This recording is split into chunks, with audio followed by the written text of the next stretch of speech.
My name is Athena Sinclair. I'm 34. 3 months ago, I took an 18-hour flight to be at my sister's wedding. When I got to the venue, my own parents blocked the door and told me to go.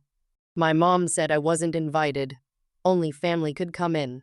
I stood there in the dress I had picked out 2 months before, holding the gift I had wrapped the night before in my hotel room, watching my mother's face stay completely blank. No guilt, no hesitation, just a door closing. I had signed every single vendor contract for that wedding. Every one of them, my name, my credit card. I had put down the deposit months earlier without a second thought. 3 days later, she called. Not to say sorry.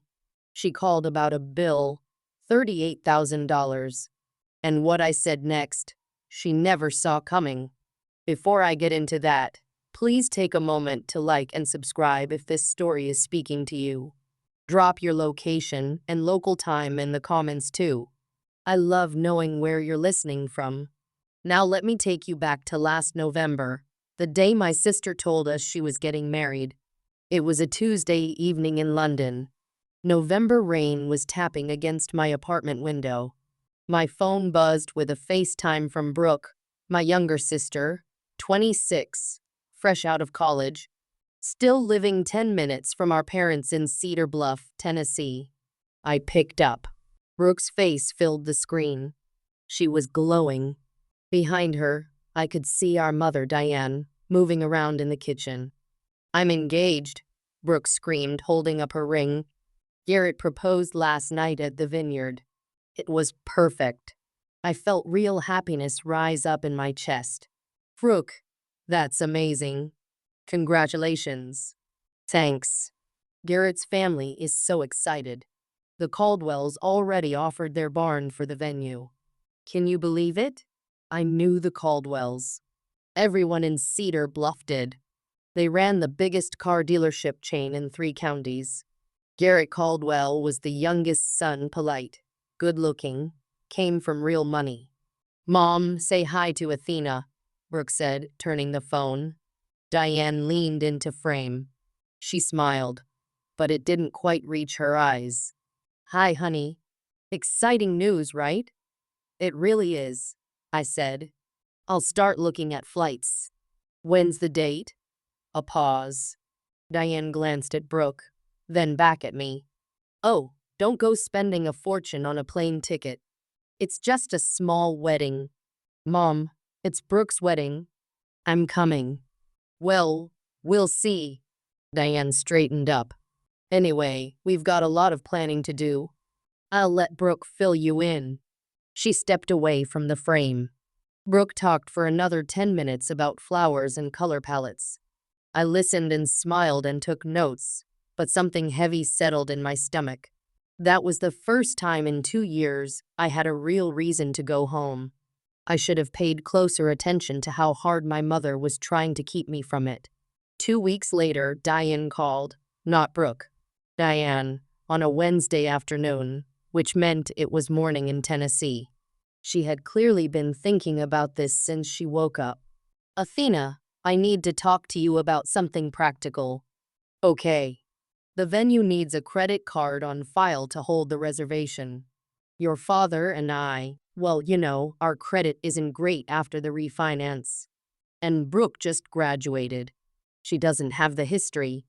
I leaned back in my desk chair. I already knew where this was going. "The caterer needs the same thing," she continued. "And the florist and the photographer. It's 4 contracts total. We just need someone with good credit to sign. You'd be doing your sister a huge favor." "How much are we talking?" "The total comes to about $41,000. But you'd only put down $3,500 as a deposit. The rest gets charged after the event.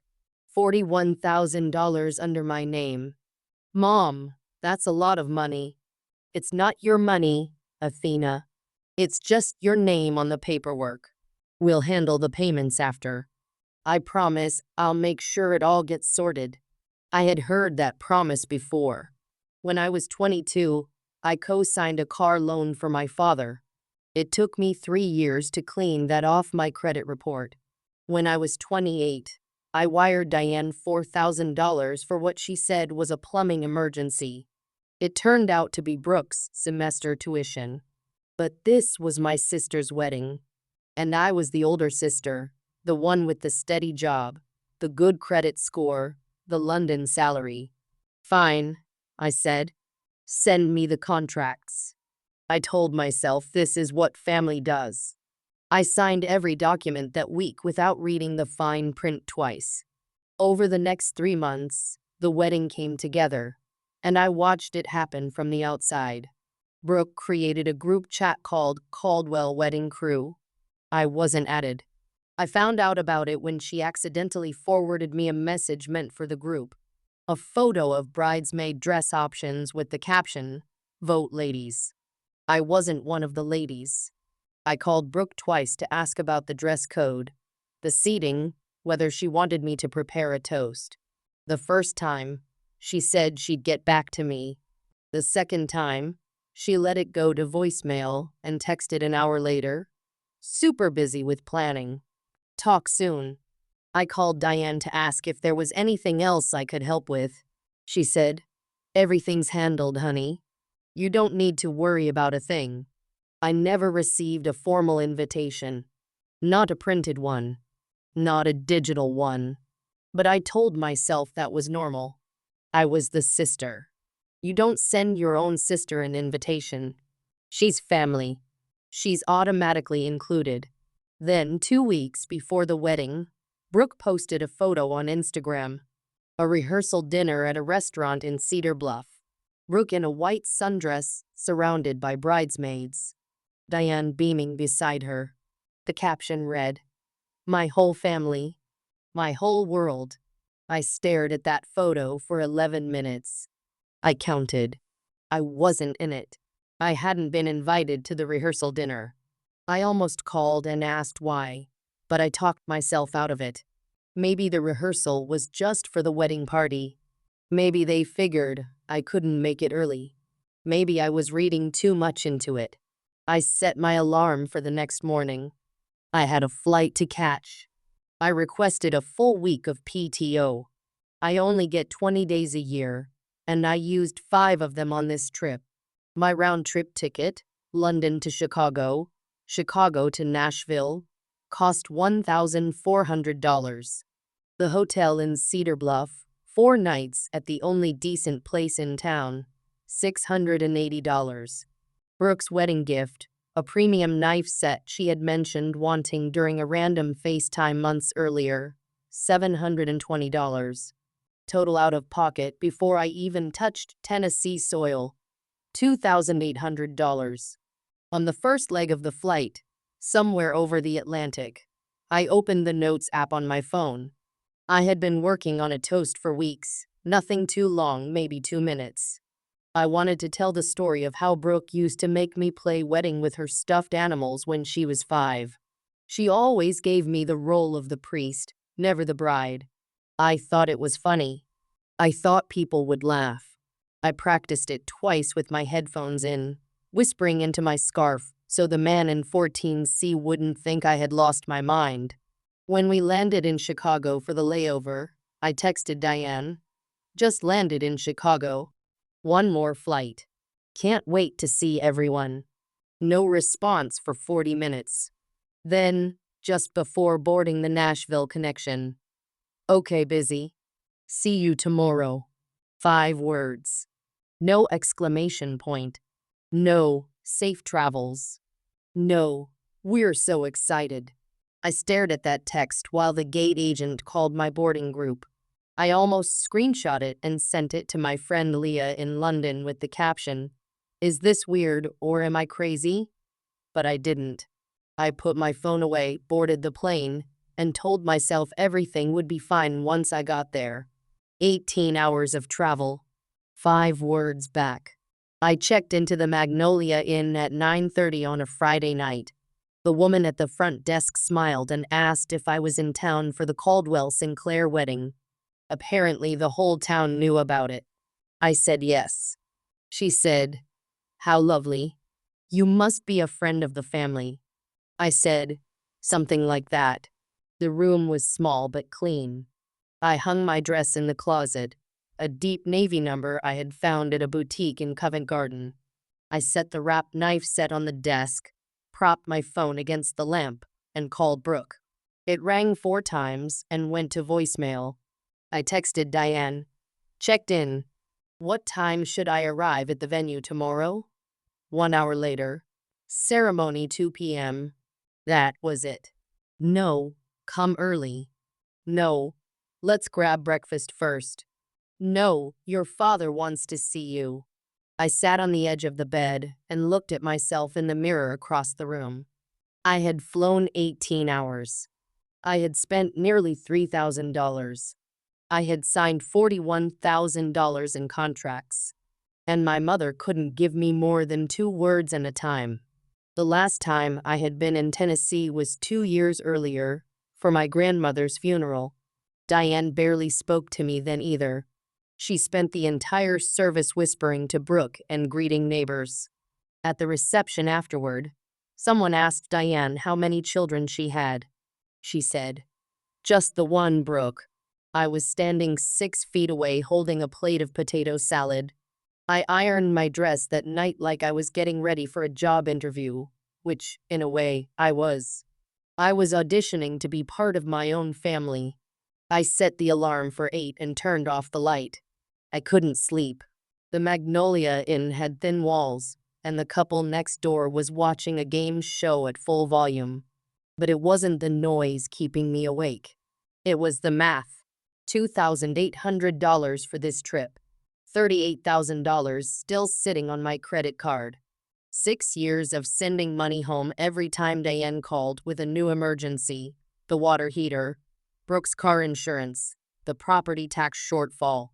I had never added it all up. I was afraid to. But lying there in the dark, I did something worse. I added up the other thing. The calls that never came. The birthdays where Diane texted HBD at 11 p.m. or forgot entirely. The Christmas I tried to FaceTime and no one picked up because they were at a neighbor's holiday party and hadn't mentioned it. The graduation photos on Diane's mantle, 3 of Brooke, 0 of me. If I kept going like this, kept paying and showing up and pretending the silence didn't hurt, what would I lose? Not money. I would lose myself. I would become the woman who buys her own seat at Thanksgiving and still gets placed at the kids' table. The woman who writes the checks and gets the footnotes. But that night, I chose to believe one more time. Maybe tomorrow would be different. Maybe Diane was just stressed about the wedding. Maybe Brooke was overwhelmed with last-minute details. Maybe when I walked in tomorrow, my mother would hug me and say, "I'm so glad you're here." Maybe. I set my alarm and told myself, this is the last time I will show up hoping for something they have never once offered freely. Tomorrow, I would find out whether hope was enough. I closed my eyes. Sleep came slow and thin. Saturday. 1:45 in the afternoon. Meadow Creek Barn sat on 12 acres of rolling pasture just outside Cedar Bluff. White fences, fairy lights strung between oak trees, a gravel path lined with mason jars and wildflowers leading to the entrance. It looked like a magazine spread. I parked my rental car at the far end of the lot. 30 or 40 vehicles were already there, pickup trucks, sedans, a few luxury SUVs that screamed Caldwell money. Guests moved toward the barn in groups, holding programs and adjusting hats. I smoothed my dress, picked up the gift box, and walked toward the entrance. My heels sank slightly into the gravel. The air smelled like fresh-cut grass and barbecue smoke coming from somewhere behind the barn. I spotted my father first. Frank stood near the barn's double doors in a rented suit that didn't quite fit his shoulders. He was shaking hands with an older man I didn't recognize, probably someone from the Caldwell side. When Frank looked up and saw me, his face changed. The polite smile dropped. His eyes went wide, then narrow, then down to his shoes. He didn't wave. He didn't walk toward me.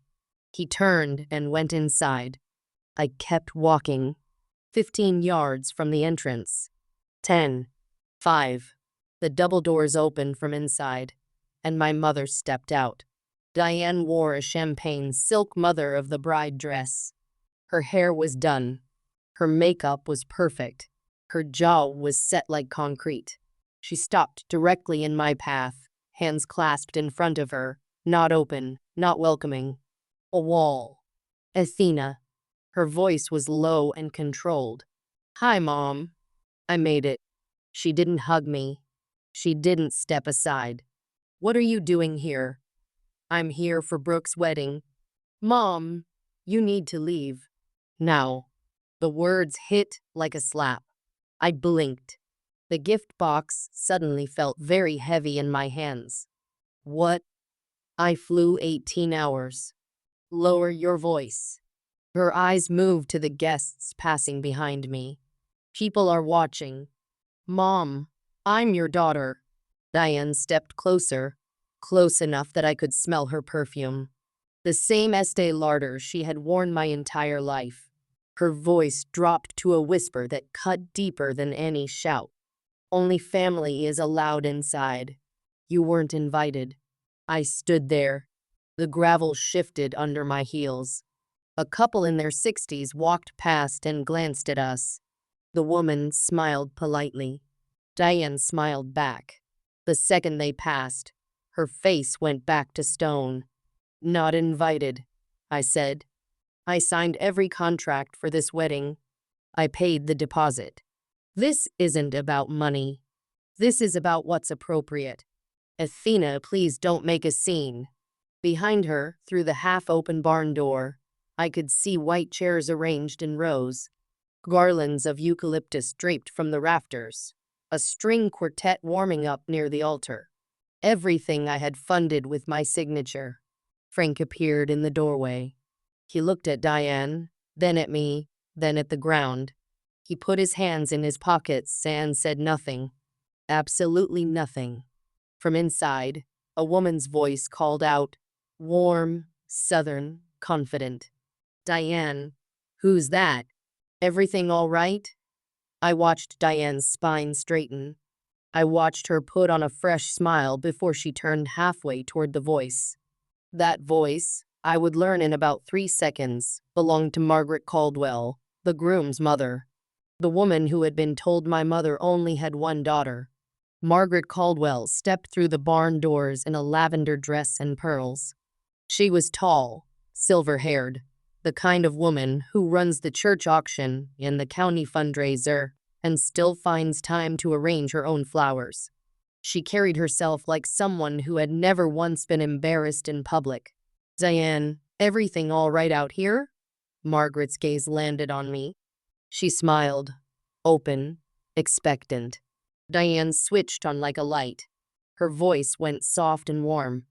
"Oh, it's nothing, Margaret. Just a distant relative who got the wrong venue. Happens with these big events." Distant relative. She said it while looking right at me. Margaret studied my face. "Oh, I thought you only had one daughter, Diane." The silence lasted maybe 2 seconds. It felt like 20. Diane laughed, a bright, brittle sound. "I do. This is a cousin from out of town. She's just confused about the schedule." Margaret nodded slowly, glanced at me one more time, then touched Diane's arm. "Well, tell her the ceremony starts in 10 minutes. We should head in." Margaret went back inside. The barn doors swung gently behind her. I looked at my mother. She looked at me. In her eyes, there was no guilt, no shame, no flicker of, "I'm sorry, I had no choice," just fear. Raw, cornered animal fear. The kind that comes when a lie you have been feeding for months is about to choke you. "A cousin," I said. "Athena, please. You told them you only have one daughter. It's complicated. You wouldn't understand." How long have you been telling people I don't exist?"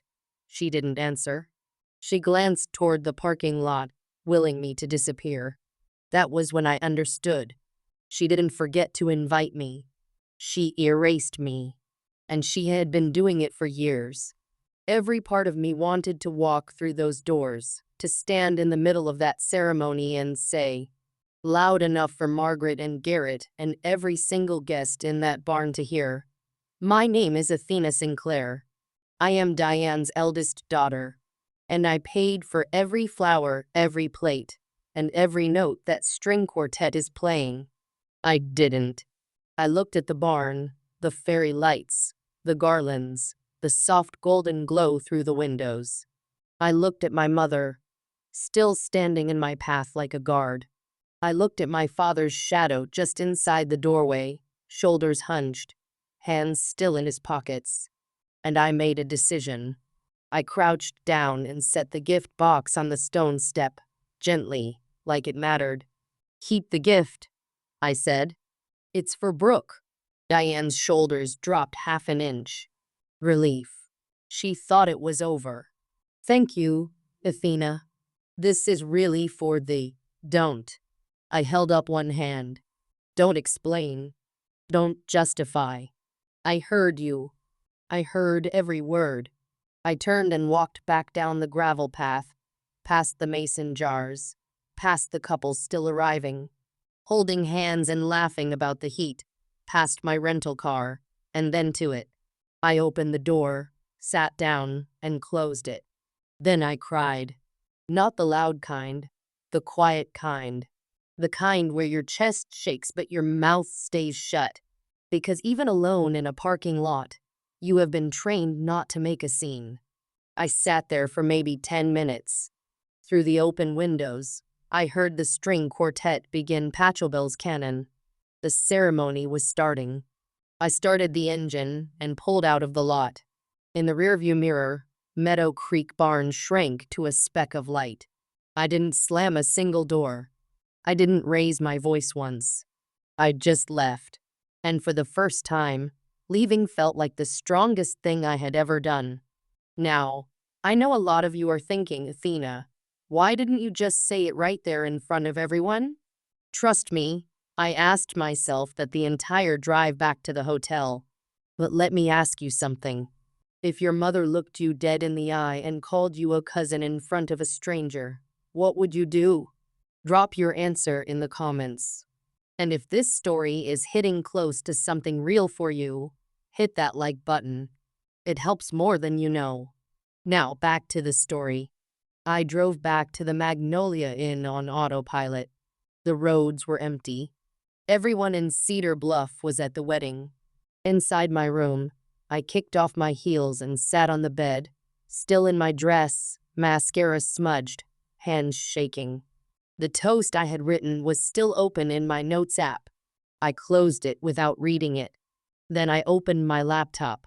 4 emails sat in my inbox from the past 2 weeks, confirmations from vendors, all addressed to me as the contract holder.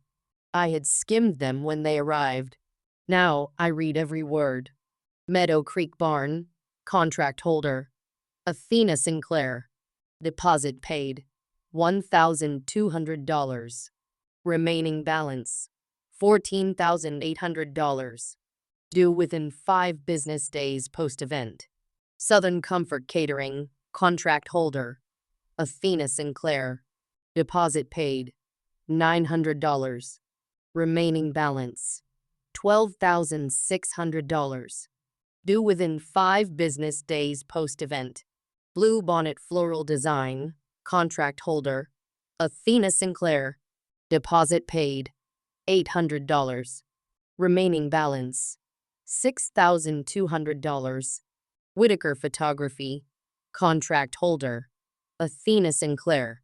Deposit paid, $600. Remaining balance, $4,400. I scrolled through each one. My name, my card number, my signature, scanned and attached as a PDF. Every single contract structured the same way. Deposit up front, balance due after the event. Total deposits already paid, $3,500. Total remaining balance, $38,000. I closed the laptop and sat still.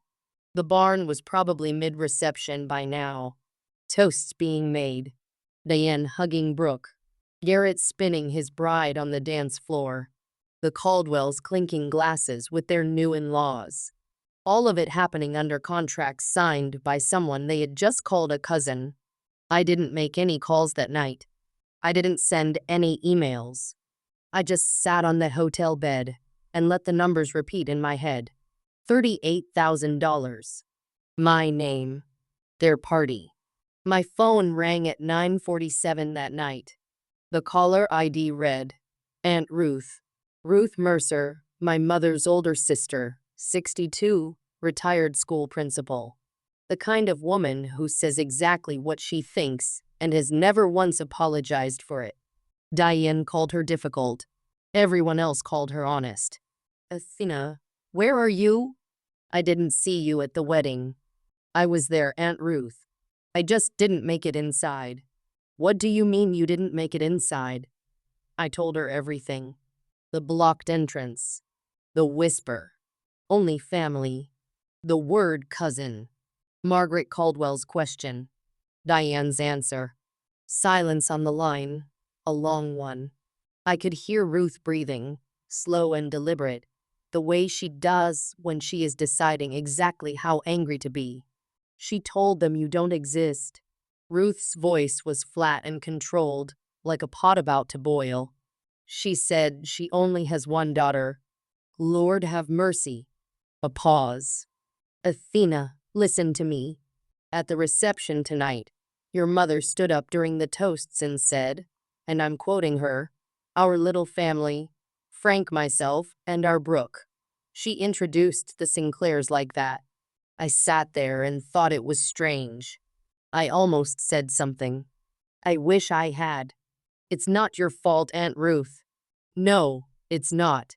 It's Diane's. And she's going to hear about it. Another pause, sharper now. Athena. Those vendor contracts, the ones for the wedding. Whose name are they under? Mine. All of them? All of them. Ruth went quiet again. When she spoke, her voice had shifted. Still angry, but with something harder underneath it, something calculated. Then you listen to me, honey. Your mama told a room full of people you don't exist. You don't owe that room a single century. Sunday morning. I woke up to an Instagram notification. Brooke had posted a wedding photo carousel, 14 images. The first was the two of them at the altar. Brooke in lace, Garrett in a charcoal suit, the barn glowing gold behind them. The second was the family portrait. Frank, Diane, Brooke, Garrett, Margaret, and Richard Caldwell. 6 people. 2 families joined. 1 family short a daughter. The caption, surrounded by everyone who matters. #Caldwell forever. I read it 3 times. Then I opened my email. The venue's invoice had come in overnight, automated, cheerful, with a little barn logo in the header. Thank you for choosing Meadow Creek Barn. Your remaining balance of $14,800 is due by Thursday, March 6. Below it, invoices from the caterer, the florist, and the photographer, all time-stamped Saturday evening, all addressed to Athena Sinclair, all with 5-day deadlines. $38,000. Due Thursday. I looked at the Instagram post again. Everyone who matters. Then I looked at the invoices. Something shifted. Not a snap. Not sudden rage or a dramatic decision. It was quieter than that, like a lock turning, like a door that had been stuck for years finally clicking open. I wasn't angry. Not yet. Anger would come later, in waves, in the middle of the night, in the shower, during meetings I couldn't focus on. Right now, in that hotel room on a Sunday morning in Cedar Bluff, Tennessee, I felt something simpler. Clarity. I was the only person who paid for this wedding. I was the only person not in those photos, and I was the only person receiving invoices for a party I had been thrown out of. Something had to give, and it wasn't going to be me. Not this time. Sunday afternoon. My phone buzzed with a voicemail from Brooke. Not a call. She didn't try to actually talk to me. She just left a message like she was checking off a task. I hit play. Hey, Athena. So the wedding was amazing, like literally perfect. The barn looked incredible and Garrett's family was so sweet. Anyway, sorry things were kind of weird yesterday. Mom said it was for the best, and honestly, I think she was right. It would have been a lot to explain. But I just wanted to say thanks for helping with the vendor stuff. Seriously, you're the best big sis. Let's catch up soon. Okay. Love you. I listened to it twice. Sorry things were kind of weird. Not. I'm sorry mom turned you away at the door. Not. I should have stood up for you. Not. I had no idea. I would have fought for you. Just. Mom said it was for the best. Brooke knew. She knew before the wedding. She knew Diane was going to turn me away, and she went along with it. She probably helped plan it. And then that last line, "You're the best big sis." I used to love hearing that. It made me feel valued. Like all the sacrifices actually meant something. But sitting in that hotel room, mascara from the day before still faintly smudged on the pillowcase, I heard it differently. She only says that when she needs something. I didn't call her back. I didn't text. I set my phone face down on the nightstand and stared at the ceiling. The invoices were due Thursday. My family had just told 120 people I didn't exist. And my sister had left me a voicemail that basically said, "Thanks for paying." I had 4 days to decide who I was going to be. Sunday night. Magnolia Inn. The game show couple next door had checked out. The hallway was completely quiet. I sat cross-legged on the bed with my laptop open and typed into the search bar, "Am I legally responsible for vendor contracts I signed for someone else's event?" The answers were consistent. The person whose name is on the contract holds the legal obligation, but also the authority. I could authorize payment. I could decline it. I could redirect the invoices to the people who actually received the services. I picked up my phone and called Meadow Creek Barn. It rang 3 times. Meadow Creek. This is Julie. Hi, Julie. My name is Athena Sinclair. I'm the contract holder for the Caldwell Sinclair event this past Saturday. Oh yes, Miss Sinclair. Beautiful event. What can I help you with? I need to inform you that I will not be authorizing the final payment on this contract. I was not present at the event, and I'm formally requesting that the outstanding balance be redirected to the event hosts. A pause. Oh, okay. I'll need to pass this to our manager, but can I ask, is there a dispute? No dispute. I'm simply not authorizing the charge. The invoice should go to the Sinclair family in Cedar Bluff. Julie took my email, confirmed the request, and said someone would follow up Monday morning. I hung up and called the caterer. Same script, same calm voice, same result. Then the florist. Then the photographer. 4 calls. 12 minutes total. I didn't yell. I didn't threaten. I didn't explain why. I just said one word over and over, politely, firmly. No. When I was done, I closed my laptop, brushed my teeth, and slept through the night for the first time in 2 days. Monday morning, I changed my flight. Instead of staying through Wednesday like I had planned, I booked the first available seat back to London, a 6 a.m. departure through Atlanta. I packed in 10 minutes and checked out of the Magnolia Inn before dawn. The same front desk woman was on shift. She smiled and asked, "How was the wedding?" "Memorable," I said. The drive to Nashville took 2 hours. On the way, I passed through Cedar Bluff one last time. Main Street was quiet, just the diner, the hardware store, the Baptist church where I got baptized at 12. I drove past the house I grew up in. The porch light was still on. I could picture what was happening inside. Diane at the kitchen table with her coffee, still high on the reception. Frank reading the paper. The house full of leftover wedding cake and congratulations cards. My name not mentioned once. When I was 10, Diane told me, "Athena, you're the big sister. You have to be strong for Brooke." I had been strong for 24 years. Strong through Brooke's childhood illness, the meningitis scare that reshaped our entire family dynamic. Strong through every financial emergency, every unanswered call, every holiday I spent alone in London pretending the time difference was the reason, not the distance. I turned onto the highway and didn't look back. 18 hours later, I landed at Heathrow. Gray sky, drizzle, the most beautiful weather I had ever seen. I turned on my phone in the arrivals hall. No missed calls, no texts. Nobody in Cedar Bluff had noticed I was gone or cared enough to check. But they would notice soon. The vendors would start making calls by Tuesday. The invoices would land by Wednesday. And then my phone would ring. I was certain of that. Tuesday, 3 p.m. London time, 9 a.m. Tennessee. My phone rang. "Mom," on the screen. I let it ring 3 times, then I picked up. "Athena." "Hi, honey." Sweet. Light. The voice she uses when she wants something. "How was your flight back?" "Fine."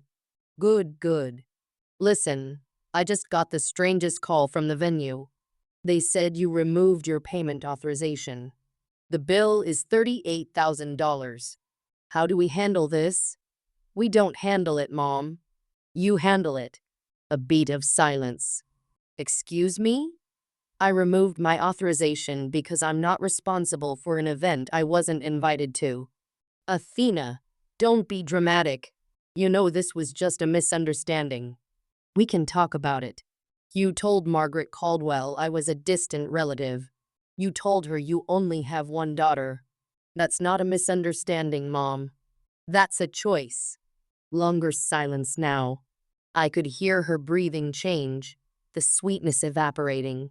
"After everything I've done for you," she said, "this is how you repay me. You raised me.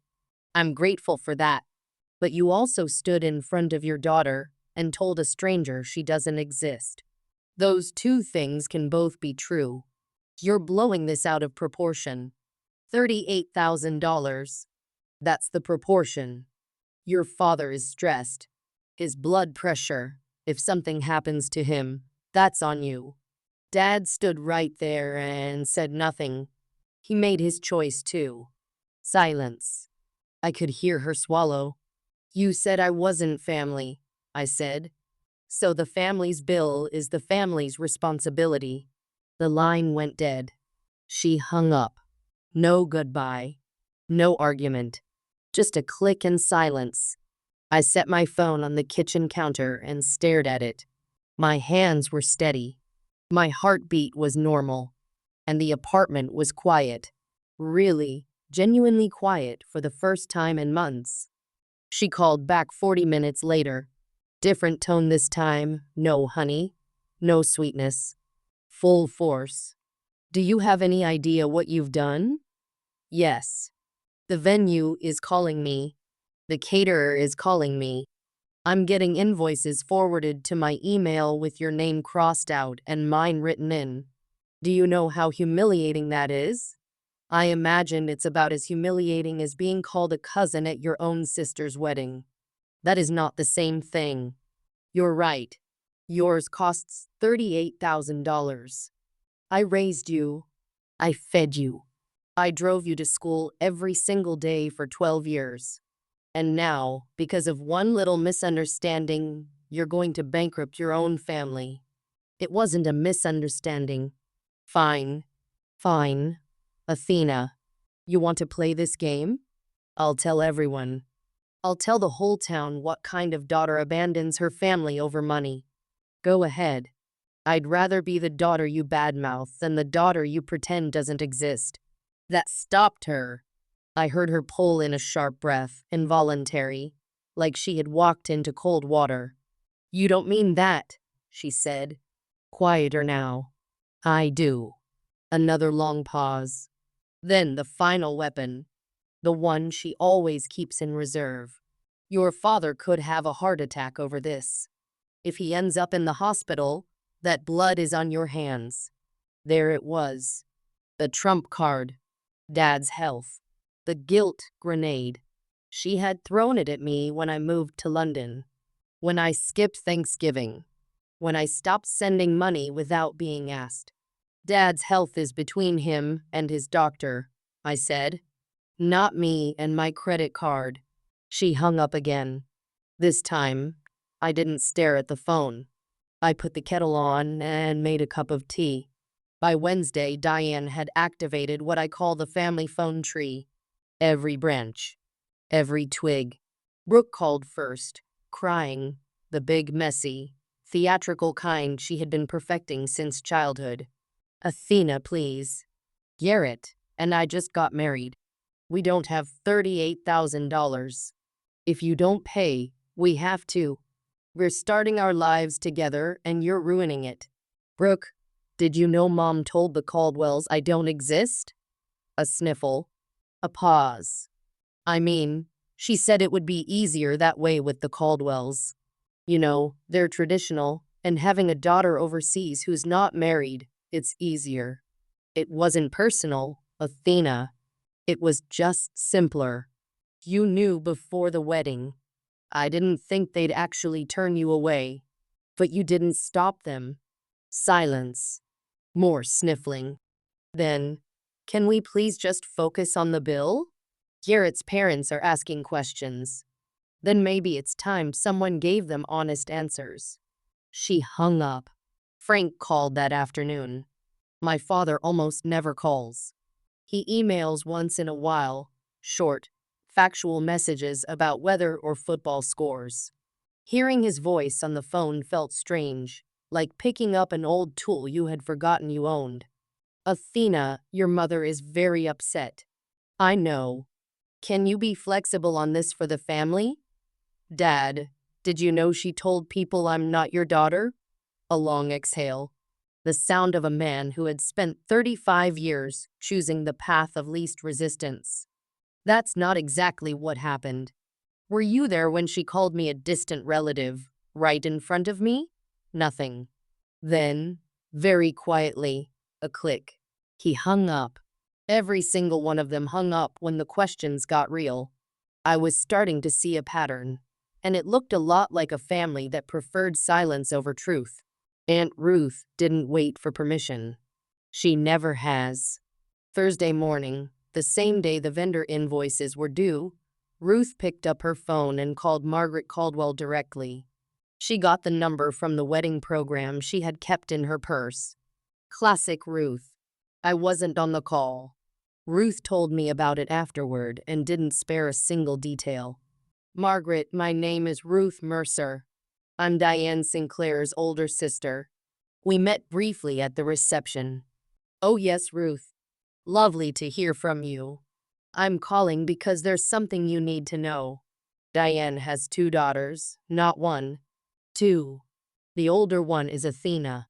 She's 34, lives in London, works in technology. She's the one who signed every vendor contract for that wedding. Every single one. And on Saturday, Diane stopped her at the door and told her to leave. Ruth said the silence on Margaret's end lasted a full 10 seconds. I beg your pardon, Margaret said. The woman Diane introduced as a distant relative, that was her firstborn daughter. Athena flew 18 hours to be there. She paid the deposit out of her own pocket. And Diane turned her away because she had been telling your family the Sinclairs only had 1 child. Margaret's voice went cold. The kind of cold that comes from a woman who prides herself on knowing exactly who she is dealing with. Why would Diane do that? You'd have to ask her. But I can tell you this, that girl flew 18 hours, signed every check, and got turned away like a stranger at the door. And she still didn't make a scene. That's more grace than my sister deserves. Ruth said Margaret thanked her, said she needed to make some calls, and hung up. The fuse was lit. And Cedar Bluff was a very small town. I didn't ask Aunt Ruth to make that call. But when she told me she had, I felt something I hadn't felt in a very long time. I felt seen. For the first time, someone in my family said out loud, "What happened to you was wrong." I want to ask you something. Has anyone ever been that person for you? The one who broke the silence when no one else would? Or are you still waiting? Tell me in the comments. And subscribe if you want to hear how this ends. Back to the story. Thursday afternoon. I sat at my desk in my London apartment with a fresh cup of Earl Grey and went through every open account, one by one. I emailed each vendor. Meadow Creek Barn, Southern Comfort Catering, Blue Bonnet Floral, Whitaker Photography. The message was identical for all four, written with the precision of someone who writes technical documentation for a living. Dear vendor, this email serves as formal notice that I, Athena Sinclair, the undersigned contract holder, do not authorize any further charges to my credit card on file. I am formally requesting that all outstanding invoices be redirected to the event organizers, the Sinclair family of Cedar Bluff, Tennessee. Please confirm receipt of this notice. Regards, Athena Sinclair. 4 emails. 4 confirmations within the hour. The vendors were polite, professional, and clearly not surprised. Julie from Meadow Creek even replied, "Understood, Miss Sinclair. We've updated our records." I called my bank next, canceled the card linked to the contracts, ordered a replacement with a new number. $38,000 in outstanding charges would now go directly to the people who had thrown the party. The deposits, $3,500, were gone, paid months ago, non-refundable. I accepted that. Combined with my travel costs, the flights, the hotel, the gift, I was out $6,300. I sat with that number. $6,300. The price of learning that I was never going to be enough for them. That no amount of signing, paying, flying, or showing up would ever earn me a seat at a table they had built without a chair for me. $6,300. Honestly, it was a bargain. I closed my laptop, rinsed my mug, and went for a walk along the Thames. The river was gray. The air was sharp. And I felt, for the first time in years, like I owed nothing to anyone. Friday morning. One last thing. I opened a new email. Recipients: Diane Sinclair, Frank Sinclair, Brooke Caldwell. I drafted it once and deleted it. Drafted it again. Too emotional. Deleted it again. Third attempt. Clean, direct, no adjectives I didn't need. Diane, Frank, and Brooke. I have formally removed my payment authorization from all vendor contracts associated with Brooke's wedding. The outstanding balance of $38,000 has been redirected to you as the event hosts. I will not be discussing this further. I wish Brooke and Garrett a wonderful marriage. Going forward, please do not contact me regarding financial matters. If any of you want a relationship with me, it starts with honesty, not invoices. Athena. I read it 4 times. Checked for typos. Checked the tone. Made sure there was nothing in it that could be called petty, cruel, or vindictive. There wasn't. It was a boundary, clean as a line on a map. I hit send. Then I closed the laptop, put the kettle on, and stood by the window. My apartment overlooks a small courtyard with a plane tree that drops its leaves all over the neighbor's bicycle. It's not much, but it's mine. I pay the rent. I chose the curtains. Nobody here has ever told me I don't belong. For months, maybe years, I had been carrying a weight I couldn't name. The constant question, am I doing enough? Am I giving enough? If I send more money, call more often, fly home one more time, will they finally see me? Standing in that kitchen, holding a cup of tea I had made for myself, in an apartment I had earned with work I was proud of, I felt the weight lift. I didn't write that email to hurt them. I wrote it so I could stop hurting myself. Aunt Ruth kept me updated. She said she tried not to enjoy it, but she's a terrible liar. Margaret Caldwell called Diane the same afternoon Ruth dropped the truth. The conversation, passed along to Ruth by a mutual friend who happened to be at Margaret's house when the call came in, went about how you'd expect. You lied to us, Diane. Margaret's voice was steady, not loud. The Caldwells don't do loud. You told us you had one daughter. We welcomed your family into ours based on trust. That trust is broken. Diane tried to explain. It was a private family matter. Athena and I have been estranged. Estranged? Your daughter signed every contract for this wedding. That's not estranged. That's exploited. Margaret told Diane that the Caldwells would not be covering the $38,000. That's between you and your vendors. We didn't sign those contracts. Apparently, neither did you. Garrett confronted Brooke that evening. Ruth got this part from Garrett's cousin, who heard it through the Caldwell grapevine, because Cedar Bluff has exactly one grapevine and everyone is on it. You have a sister, Garrett said. An actual sister. And she paid for our entire wedding, and your mother kicked her out. It's complicated, babe. It's not complicated, Brooke. It's a lie. Your family lied to my family on our wedding day. The newlyweds' first real fight happened 4 days into the marriage, over a sister the groom never knew existed, and a bill neither of them could afford.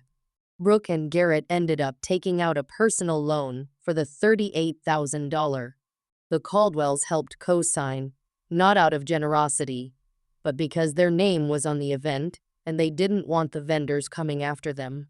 The fairy tale wedding now came with a monthly payment attached to it. Cedar Bluff is the kind of town where everyone knows your business by Tuesday and has an opinion about it by Wednesday. Within a week, the story had made its way through the Baptist church, the diner on Main Street, the PT network, and the auto dealership waiting room. The details shifted slightly with each retelling, the way they always do, but the core stayed the same. Diane Sinclair had hidden her eldest daughter, turned her away at the wedding, and then sent her the bill. Bev Henderson, Diane's neighbor of 19 years, stopped her in the church parking lot after Sunday's service. Diane, I had no idea you had 2 girls. How come I've never met your older daughter? Diane tried the script she had been rehearsing. Athena lives overseas. We're not as close as I'd like. It's a painful subject. Bev nodded slowly. Ruth tells it a bit differently. Diane stopped going to that church. She switched to the Methodist 1-2 towns over, where nobody knew the Sinclairs by name. Frank became quieter than usual, which is saying something. He stopped going to the hardware store on Saturdays. Stopped sitting on the porch in the evenings. The few people who did see him said he looked like a man carrying something he couldn't put down. Diane blamed Ruth. Called her one morning, voice shaking. You destroyed my family. Ruth's response, as she told me later, was brief. I didn't expose you, Diane.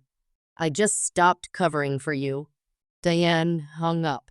Added Ruth to the list of people she was no longer speaking to. That list was growing. And the thing Diane had spent years building, the image of a devoted mother with a perfect little family, was crumbling. Not because anyone attacked it. It crumbled because someone finally told the truth. 2 weeks after the wedding, a text from Brooke. Long, rambling. I could almost hear her crying while she typed it. Athena, I'm so sorry about everything. It all got out of control. I didn't know Mom was going to say those things to the Caldwells, I swear.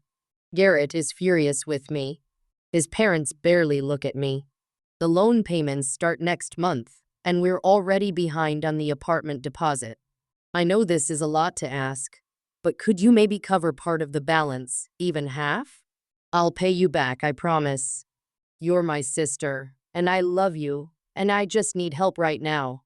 I read it sitting at my desk during a lunch break. Read it again. Then a third time, looking for something specific, an apology for turning me away, an acknowledgement that she knew and didn't stop it. A single sentence that said, "What happened to you at that door was wrong. It wasn't there." The whole message was about Brooke's problems, Garrett's anger, the loan, the apartment, the Caldwell's cold shoulders. My pain wasn't mentioned once.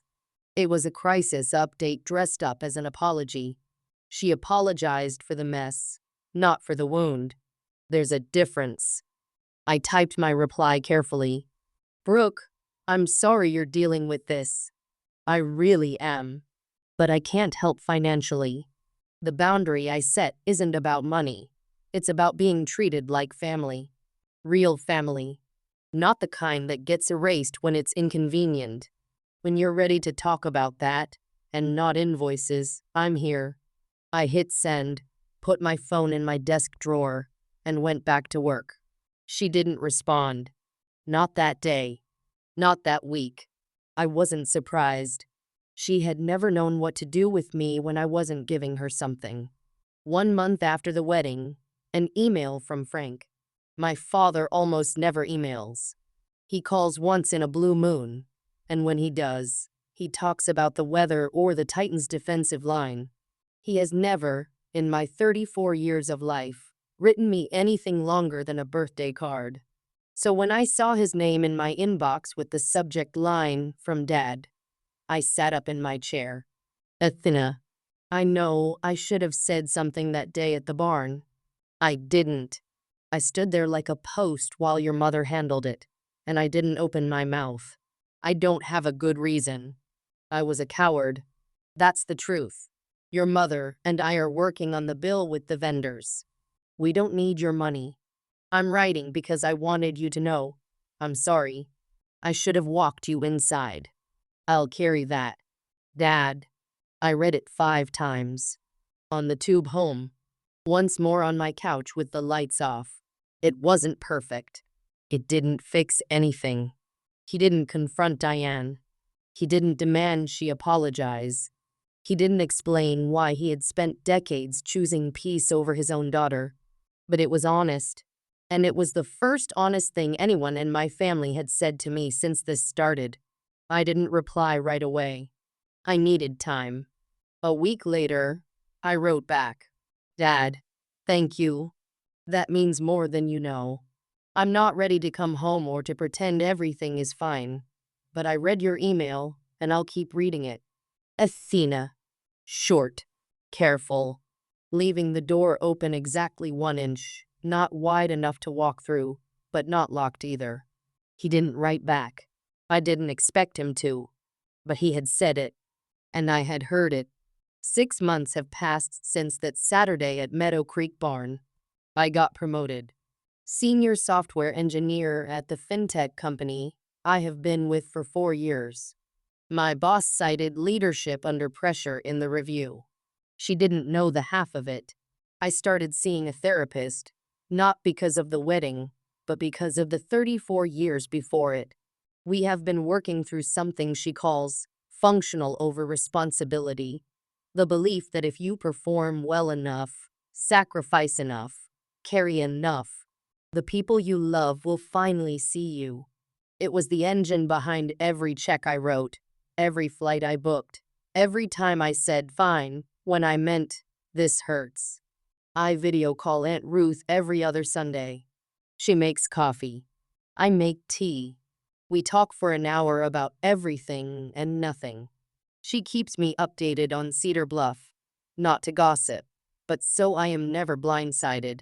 Diane and Frank have paid off $12,000 of the $38,000. They used part of their retirement savings. The rest is on the loan Brooke and Garrett took out.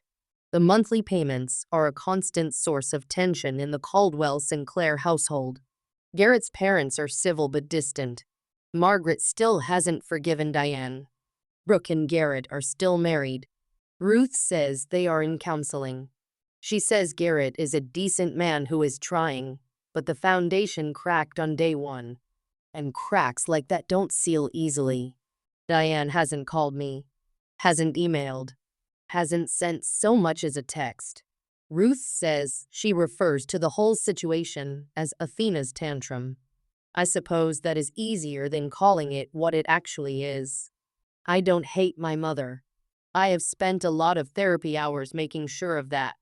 But I have stopped pretending her version of love didn't hurt. It did. And pretending otherwise was killing me slowly, one signed contract at a time.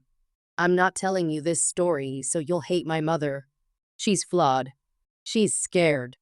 She built an image of a perfect family because the real one felt like it wasn't enough. And somewhere along the way, I became the piece that didn't fit the frame. That's not an excuse. It's just what happened. And I think part of growing up is accepting that the people who raised you are also just people, stumbling through their own fears and failures. But I am telling you this story because maybe you're living a version of it. Maybe you're the one who flies 18 hours, literally or figuratively, to show up for people who won't hold the door open for you. Maybe you're the one signing the contracts, covering the costs, absorbing the silence, and calling it love because you don't know what else to call it.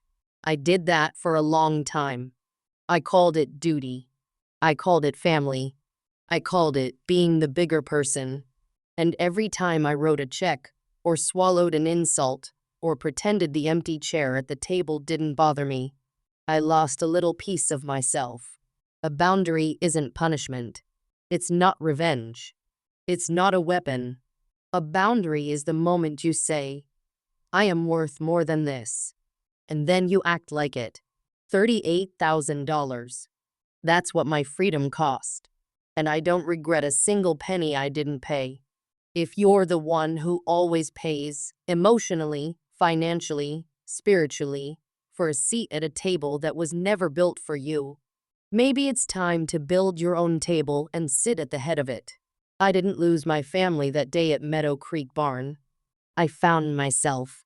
And honestly, she was worth the wait. Thank you for staying until the end of this one. It means a lot. I want to ask you, if you were me, would you have paid the $38,000? Or would you have drawn the line? Drop pay or boundary in the comments. I'll be reading every single one. If this story touched something real in you, hit like and subscribe. I share stories like this every week about family, about boundaries, about finding your voice when the people closest to you try to silence it. And if you want more, check the description for another story I think you'll connect with. I'll see you in the next one.